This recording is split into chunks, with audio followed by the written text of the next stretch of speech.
क्या आपने कभी सोचा है कि हमारे सोचने का तरीका हमारी जिंदगी को इतना बदल सकता है? बिल्कुल। आइंस्टीन कहते हैं कि अगर पैकाए से आती थी कितने थे है कि अगर आप खुद को बदल सकते हैं तो पूरी दुनिया बदल सकती है।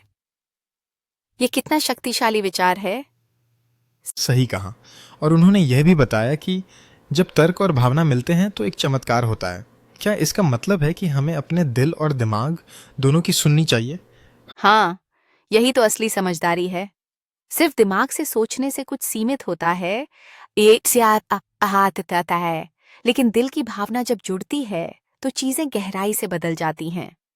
एक और बात जो मुझे बहुत प्रेरणादायक लगी वह यह है कि जो व्यक्ति अपने सवालों को नहीं पूछता वह कभी जवाब नहीं पा सकता। मतलब सवाल पूछना सीखना जरूरी है। बिल्कुल। सवाल पूछना समझदारी की निशानी है। और जैसे उन्होंने कहा, सवाल करना शक नहीं बल्कि समझदारी का प्रमाण है। क्या आपको कभी ऐसा लगा है कि डरने वाला विचार वास्तव में विकास का रास्ता हो सकता है? हाँ, आइंस्टीन ने कहा है, अगर कोई विचार आपको डराता है तो समझो कि वह आपके विकास का दरवाजा है। डर को स्वीकार करके हम आगे बढ़ सकते हैं। और छोटे विचार छोटे संसार बनाते हैं, बड़े विचार बड़े बदलाव लाते हैं। इसका मतलब है कि हमें सोच को बड़ा करना चाहिए। बिल्कुल। सोच की दिशा ही हमारे भविष्य का नक्शा बनाती है। इसलिए सोच को सकारात्मक और विशाल रखना जरूरी है। क्या आपको लगता है कि हमारी असली जीत अपने आप से लड़ने में है? हाँ, अपने आप पर जीत पाना दुनिया पर जीत पाने से बड़ा है। जब हम अपनी कमजोरी और डर को मात देते हैं, तभी असली बदलाव आता है। आइंस्टीन ने यह भी कहा है कि जब कोई व्यक्ति सीखना बंद कर देता है तो उसकी आत्मा मर जाती है। ये कितना सटीक है। सच में, सीखना जीवन की निरंतर प्रक्रिया है। जिज्ञासा ही हमें जिंदा रखती है।